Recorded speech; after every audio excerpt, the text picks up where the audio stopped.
Boa noite, galera String Monster, tudo beleza? Estamos aqui no dia 29 de dezembro de 2022, às 22h43 da noite. Vamos começar a nossa live sobre epicondilite lateral ou tennis elbow, uma doença médica, uma patologia que está muito presente dentro da nossa população de tenistas, principalmente tenistas amadores. E a gente vai dissecar um pouquinho o que é esta epicondilite lateral.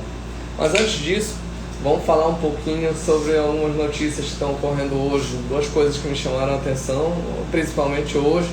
A primeira coisa é a morte do nosso querido Rei Pelé.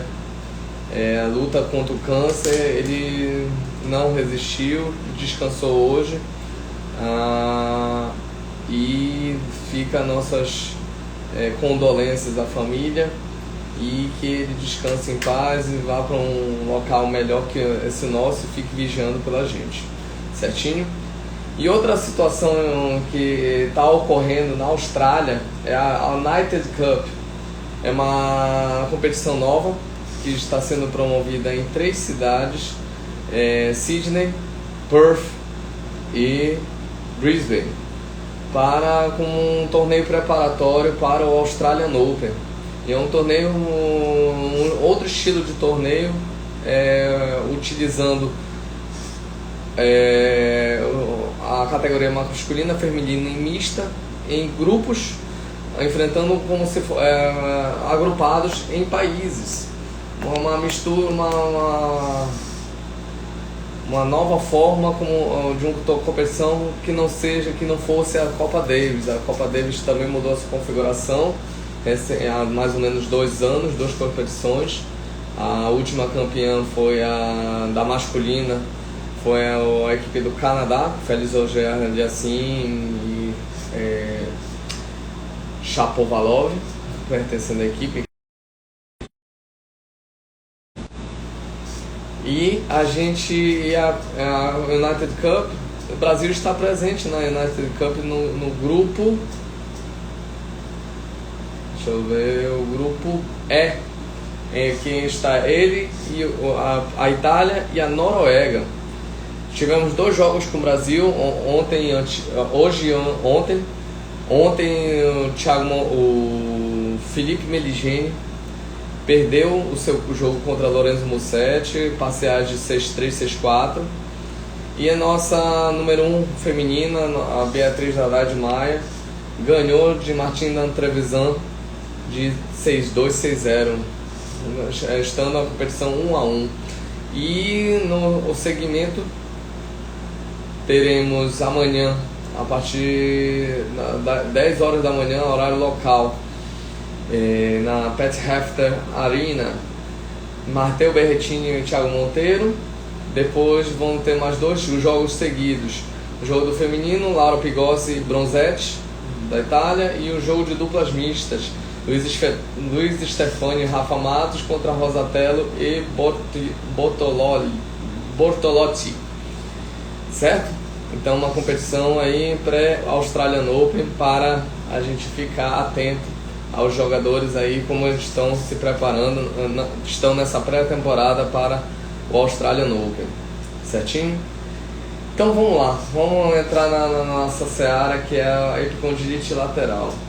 A epicondilite lateral é uma patologia, como a gente falou na live de lesões, é uma patologia de característica crônica, de lesão, várias microlesões agudas de maneira repetida, de maneira sequenciada, lesão por esforço repetitivo, que geram a inflamação da origem do músculo extensor breve, extensor radial breve ou extensor radial curto do antebraço. Então, como a gente localiza essa região onde vai ter a dor na epicondilite? Você estendendo a sua mão, colocando ela em posição de pronação. A posição anatômica é supinação, pronação. Então, você desse jeito, você estica o seu antebraço e você vai ver na porção lateral, na porção de fora, uma saliência óssea. Se você quiser a dica, tente levantar o terceiro dedo. O terceiro dedo, que é onde o extensor breve do radial atua. E aí você vai sentir a contração da origem do músculo. Certinho? Então, só para mostrar para vocês, eu vou mostrar para vocês aqui na figura do computador. Um instante. Deixa eu mudar a câmera aqui. Esse é o músculo extensor radial curto do carpo, que ele faz a extensão do terceiro dedo, ou terceiro quirodáctilo. Só para vocês perceberem, ele é um músculo bem fininho e a sua parte tendinosa é bem curtinha e bem fina, certo? Vamos voltar aqui e mostrar esta outra foto, que é a parte que eu mostrei para vocês.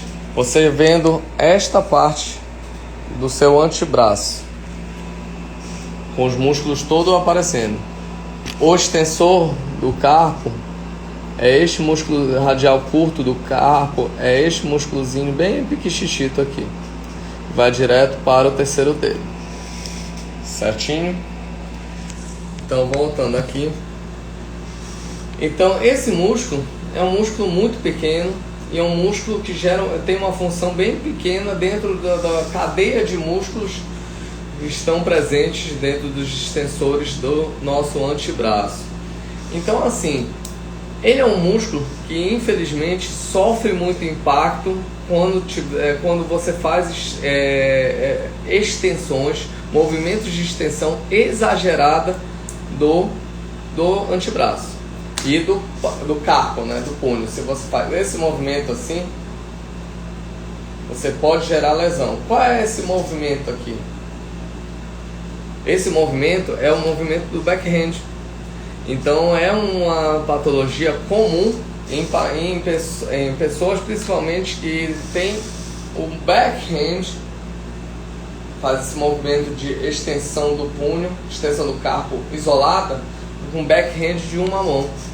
E isso é comprovado cientificamente que é mais comum o achado de lesões por causa do backhand. Do backhand de uma mão é mais comum a lesões de epicondilite lateral. E aí eu pesquisando, eu fiz uma pesquisa rápida de um artigo científico sobre a parte de lesões voltado na parte radiológica de lesões de extremidade superior, né, de membros superiores. E é importante que nesse artigo ele fala uma coisa interessante, de que as lesões causadas pelo tênis nos membros superiores são lesões que ocorrem com uma desarmonia da biomecânica do movimento do tênis. O tênis ele apresenta uma que ele chama de cadeia cinética, kinetic chain, que é uma cadeia cinética. Todos os movimentos no tênis, sendo smash, sendo backhand, forehand, voleio, saque, são movimentos que têm que ser harmônicos e em cadeia. Se não respeitar essa cadeia, essa sequência correta de movimentos, você há uma compensação biomecânica. Havendo compensação biomecânica, você tem tendência à lesão. Você vai utilizar um músculo que não deveria estar sendo utilizado naquele momento. Por exemplo, ele até classifica dentro como é o movimento do saque. Você faz um wind-up, você eleva a bola com a mão, faz o toss e faz a preparação da mão direita, primeiramente baixando a raquete, e depois ela começa embaixo e depois ela eleva para flexão do braço. Depois você faz flexão máxima, que é o trophy position. Momento da aceleração, que você vai jogar, gerando uma pronação do punho. E depois a terminação do arco, que eles chamam de follow through, como se você estivesse perseguindo a bola no momento que você já bateu nela. Forehand, mesma coisa, preparação da raquete, aceleração e follow through.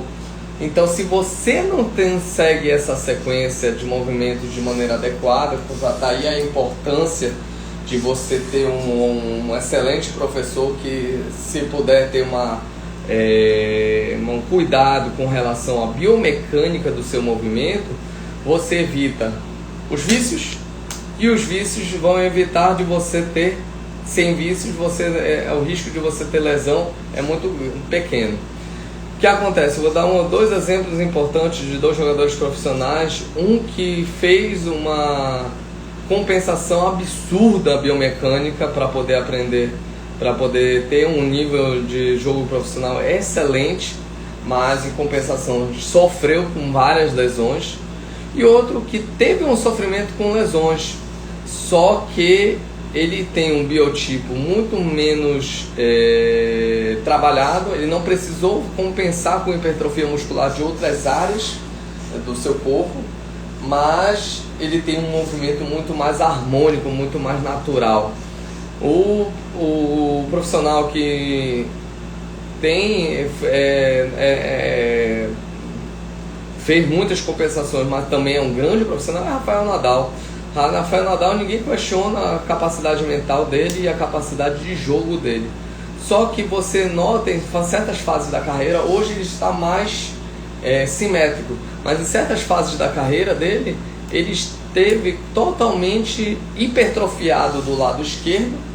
É notório, é perceptível isso, que ele tinha uma grande hipertrofia muscular do lado esquerdo, onde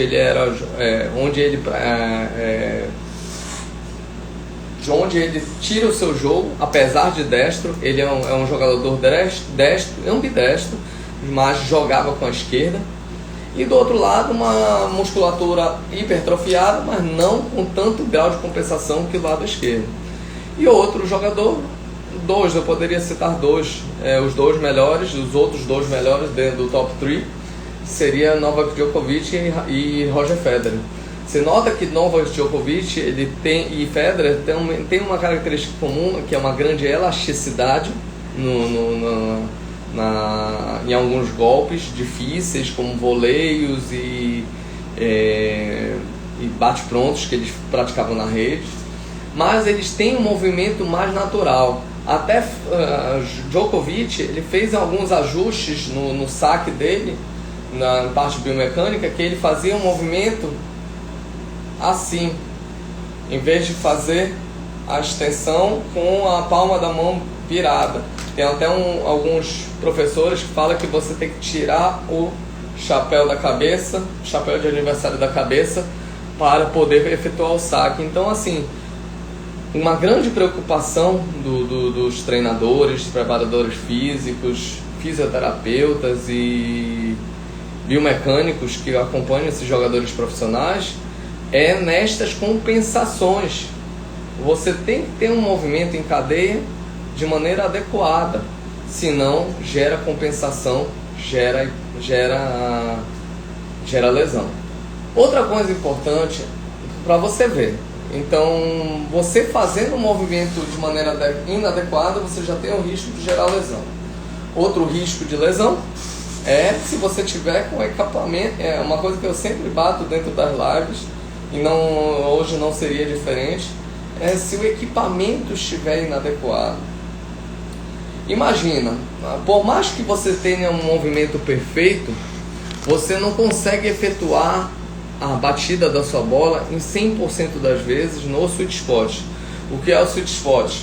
É o ponto 12. Deixa eu ver se eu tenho uma foto aqui para mostrar como é o sweet spot para vocês.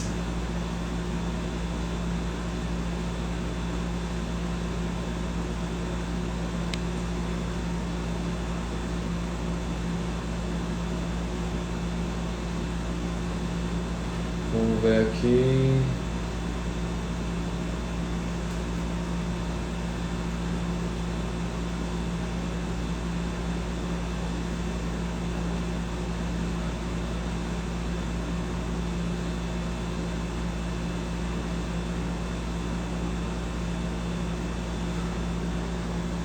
Vamos lá. Aqui alguns exemplos. Tem até raquetes que a Faber da Functional Tennis fabrica para simular o sweet spot. A Saber da Functional Tennis, para você ter uma precisão maior, e quando for pegar a raquete convencional você tem maior precisão. Ó, sweet spot, ele é uma região ovalada, não é bem circular, na região no centro, mais para a porção superior da sua raquete. Você pode até às vezes torná-lo hexagonal, você pode tornar um losango um pouquinho maior. Se você fizer, por exemplo, tem técnicas do encordoamento, onde você faz o encordoamento ATW, que você consegue ampliar um pouquinho mais o seu sweet spot. Certinho? Então, assim, é praticamente impossível você acertar o sweet spot da sua raquete em 100% dos casos. Não acertando o sweet spot, o que acontece?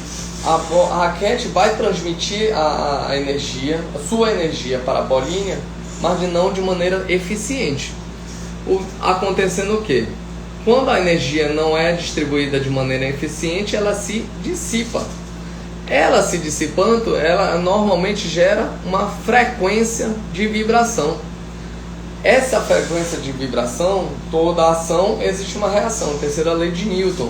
Então essa frequência de reação volta para o seu corpo através de vibração, através do cabo da raquete, vibração. Então, quais os mecanismos a gente pode fazer para não haver essa vibração diretamente impactada no seu braço? Primeiro, uso de antivibrador. O antivibrador, aquela pequena instrumental que tem uma borrachinha entre as cordas. Por exemplo, a André Agassi utilizava a mangueirinha para retirar sangue em hospitais, que vem de qualquer farmácia, ele amarrava, dava um nó. Eu acho horrível aquilo, mas tinha gente que usava, comprava um metro de látex para poder enrolar nas raquetes. Evita a vibração ela é absorvida por uma pequena parte é absorvida. Segundo, um material que pode evitar a vibração, o próprio aro da raquete. A Prokenex tem uma tecnologia de cristais que absorvem a vibração da raquete, tornando essa raquete muito mais confortável e com maior sweet spot. E o terceiro, que é outro também antivibrador que é importante no equipamento da raquete, na composição da raquete, se chama Cushion Grip. Meu professor Marcelo Ferreira até colocou no Instagram recentemente um trabalho que ele fez, onde demonstrando a importância do Cushion Grip novo, sem estar ressecado, para controle da vibração em hertz. Então é importante disso. E aí, passou por todas essas barreiras, a vibração vai para algum lugar. E onde a vibração vai?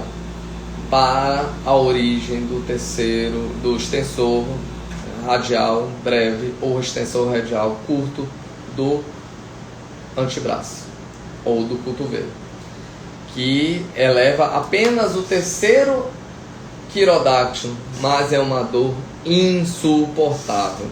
Uma dor que, quando você agudiza essa dor, você não trata. Por exemplo, eu já tive essa dor por 2 vezes. A gente vai explicar na saga das raquetes amanhã, que é uma utilizando essa raquete, a Prestige S e o Tech S, e a outra foi utilizando, eu estava recapitulando, foi utilizando a K-Factor K-Blade 93 Tour. Por quê? raquetes de sweet spot pequeno. Apesar da Prestige S ter um 100 de cabeça, ela é uma raquete mais flexível.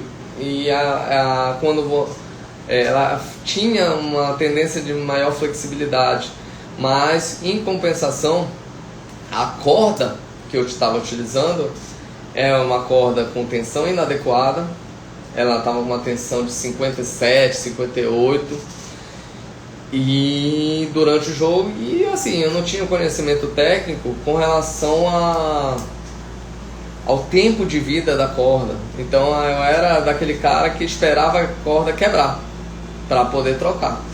E normalmente a corda que eu estava utilizando era Luxon Alu Power com tradicional, uma corda de uma extrema dureza, é uma corda extremamente resistente, que hoje, se eu vou jogar com ela, eu sei que eu jogo muito bem com ela. Ela é uma corda de alta qualidade para um jogo de 2, 3 sets. A partir do terceira, quarta hora de jogo, você consegue já sentir a perda de tensão e você já vê que a corda já perdeu parte das suas propriedades. No site da Racket Fit, a gente observa que a corda Luxon Power, ela em alto desempenho, ela só consegue desenvolver as suas características em 6 a 8 horas. Eu não tinha esse conhecimento na época. Resultado: tive uma crise de epicondilite lateral aguda no meio do treino. E assim, aquelas coisas que a gente faz e se arrepende, né? Não quis sair da quadra. Não quis sair da quadra porque eu estava treinando, estava legal. Mesmo com dor, estava legal. E eu acabei jogando igual o Fabrício Santorro. Só conseguia segurar a raquete com as duas mãos, com o apoio da mão esquerda. Resultado: fiz o tratamento. A segunda crise de epicondilite foi bem marcante para mim, que eu tentei de todos os tratamentos possíveis e imagináveis. Eu fiz agulhamento, liberação miofascial, massoterapia, ultrassom, eletrocauterização da região com agulhamento, até uma conduta que hoje é proscrita, eu até utilizei de maneira desesperada, que foi a aplicação de corticoterapia, corticoides, normalmente a hidrocortisona ou a dexametasona, intralesional. Porque ela é proscrita hoje. Proscrita a gente não pode utilizar mais, porque a longo prazo os artigos mostraram que você pode haver uma ruptura precoce da origem do extensor breve, o extensor radial breve, pela atrofia da origem devido ao corticoide. Então assim, aí fiz um repouso de 2 a 3 meses do tênis, muito chateado porque queria jogar tênis, mas não tinha condições, e também tive que fazer o tratamento porque estava atrapalhando o meu dia a dia, estava atrapalhando de eu desenvolver minha atividade como cirurgião. Então é super importante tomar esse cuidado. E teve uma resolução sem cirurgia. Então assim, outra opção que você pode utilizar dentro da epicondilite lateral é o procedimento cirúrgico. Tiveram 2 amigos próximos, o Felipe, líder do ranking baiano de beach tênis, um grande abraço, um colega lá do HGE, e o meu grande amigo Ricardo Paraíso, que efetuaram essa cirurgia. Pode ser feita por artroscopia ou pode ser feita de maneira aberta, através de corte. A artroscopia, você entra com a câmera dentro da região do cotovelo para poder fazer. E normalmente você gera uma inflamação, você desinsere ou alonga o tendão desse músculo para poder ter uma facilidade de mobilidade, uma melhor tração quando ele for acionado, e reinsere ele na posição do epicôndilo lateral. Ah, Rodrigo, mas não vai fazer, não tem nenhuma outra tipo de resposta que seja menos agressiva? Tem, mas está tudo em fase de experimentação. Tem 2 substâncias que passaram a ser utilizadas na reabilitação de epicondilite crônica. São elas o ácido hialurônico, que ele tem tido bons resultados, mas só que está tendo um resultado temporário. E o PRP, plasma rico em plaquetas. Como é que você faz? Você retira o sangue do paciente, centrifuga esse sangue do paciente, gerando uma solução de plasma. Pela centrifugação você consegue separar os elementos totais do sangue. E vai ter uma parte bem gelatinosa chamada PRP, que é rico em plaquetas e rico em células tronco. E foi identificado também que é uma grande resposta em nível experimental. Eu vi artigos de 2020 a 2023, uma boa resposta no uso do PRP. Mas ainda existem alguns protocolos para ser firmado dentro da comunidade científica. Então, é importante saber essas terapêuticas, mas o mais importante disso tudo é que você consegue prevenir essas lesões. Esse é o mais interessante. Não é prudente você chegar ao nível de se lesionar a esse ponto. O seu cotovelo, o seu corpo vai dando os sinais de que tem alguma coisa de errado. E às vezes é uma coisa tão fácil de se ajustar que é super importante você ter atenção ao equipamento e ter a importância também de você estar aprendendo o tênis de maneira correta. Porque você ser um jogador de final de semana de tênis pode resultar num grande prejuízo para você. Certinho?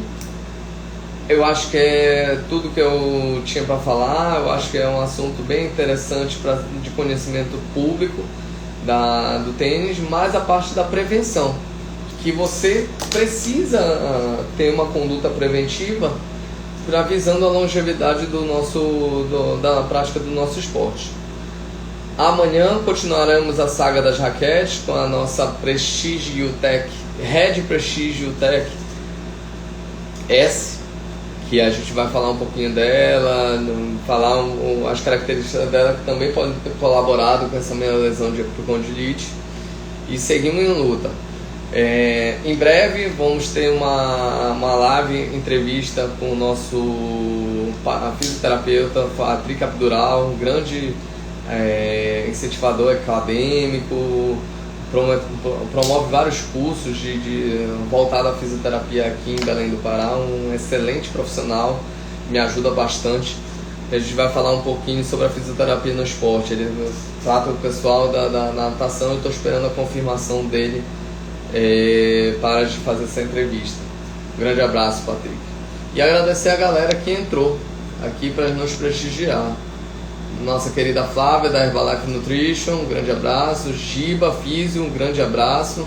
Mauro Pena, Pinguinho, um grande abraço.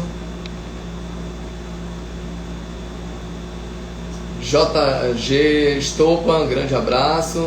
Letícia, minha grande parceira do beach tênis, minha campeã aí de Salvador, um grande abraço. Saudade aí de você. Márcio, PS76, grande abraço. Fábio Rodrigues, tênis, grande abraço. Gisele Oliveira, beijo grande, um grande abraço. E a 100 Cordamentos entrou agora nesse finalzinho. Um grande abraço, sempre presente aqui com a gente, a 100 Cordamentos. Então amanhã a gente vai continuar nossa saga das raquetes, falando sobre a Red UTEC Prestige S. E vamos lá, rumo à nossa live número 100. Estamos indo para a 18ª. Tá bom? Grande abraço, obrigado pelo apoio. Fiquem com Deus. Tamo junto nessa. Beijo grande.